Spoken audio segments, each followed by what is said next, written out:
Hello everybody, welcome to my channel. Today we are going to analyze the movement of ocean water. How the water moves in the ocean. There are different ways in which water moves in the ocean.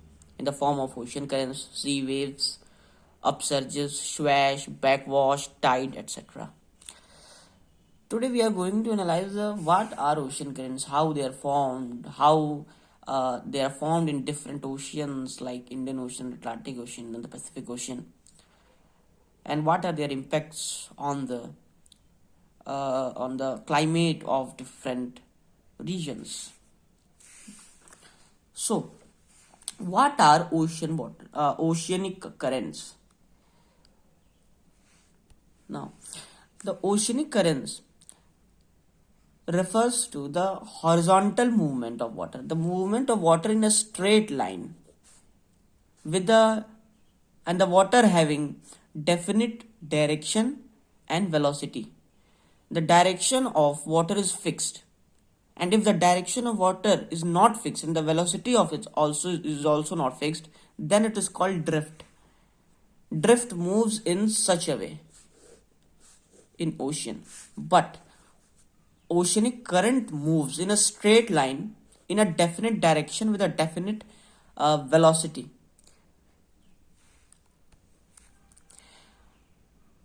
Now the direction of water changes due to the Coriolis force.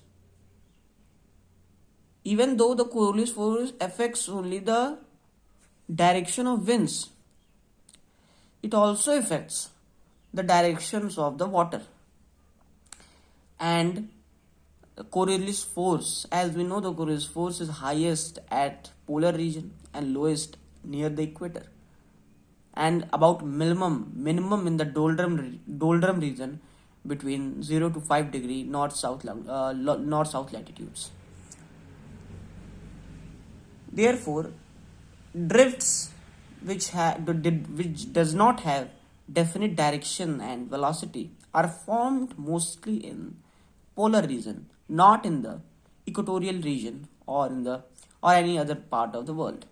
They are formed mostly in the polar region because the effect of the Coriolis force is very high and the winds gets deflected.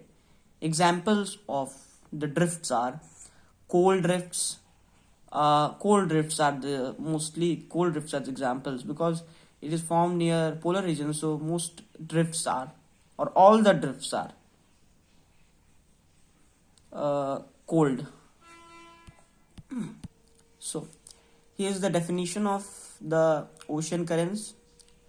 Now, how and why the ocean currents are found? What are the reasons, factors that determine the formation of ocean currents? So, first factor is that the ocean bottom reliefs, the slopes, that mountains that are found in the ocean, the ridges. In fact, the mountains that are found in the oceans are called ridges. Determine the high and the low bottom slopes of the region, high and low slopes of the region, and the water from the moves from high bottom to the low bottom, causing the formation of ocean currents. So, and the second factor is the salinity. Water that have high salinity would have a high density. So the high saline water would moves downwards inside the ocean because the water have high salinity and salinity is directly proportional to density. So that is why the water having high salinity have high density. So saline water, so high saline water moves downwards inside the ocean, and the low saline water comes upwards to fill the gap that is created by the high saline water that had gone inside the ocean.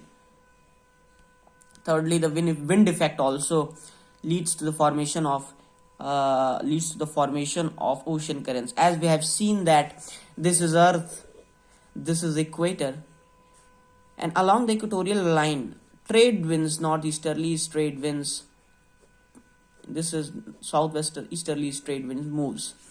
This movement causes the formation of equatorial current around the equator. This is north equatorial current and this is south equatorial current, corresponding to different oceans like North Atlantic Ocean and its respective norths and souths, Pacific Ocean and its respective norths and souths, and Indian Ocean and its respective norths and souths. So winds also causes the movement of water and the formation of the oceanic currents, as has been seen in formation of the equatorial current. And the rotation of Earth also causes the formation of currents, ocean currents, because when Earth rotates in this direction, then as we know the water moves in this direction. So this also causes the formation of ocean currents. And obviously the air pressure also causes the formation of ocean currents. High air pressure, the region having high air pressure pushes the water downwards. So the sea surface gets subducted and moves downwards. The water moves from low pressure region to high pressure region. So that's all about the formation of why the ocean currents are formed. And now we would analyze how, where, and when the different ocean currents are found in different oceans. Ocean currents are mainly formed in the large three oceans: Indian Ocean, Atlantic Ocean, and the Pacific. Firstly, we would analyze how ocean currents are formed in the Atlantic Ocean. So this is the Atlas, and this is Northern Atlantic Ocean, this is Southern Atlantic Ocean, and the equator line is going here. Equator line is going here. This is equator line, and this is North Atlantic Ocean, and this is South Atlantic Ocean. How different ocean currents are found in Atlantic Ocean. In Atlantic Ocean, a separate circuit of ocean currents is created in the North Atlantic Ocean, and a separate circuit of currents is formed in the South Atlantic Ocean. So now I would draw the map of world map focusing the Atlantic Ocean.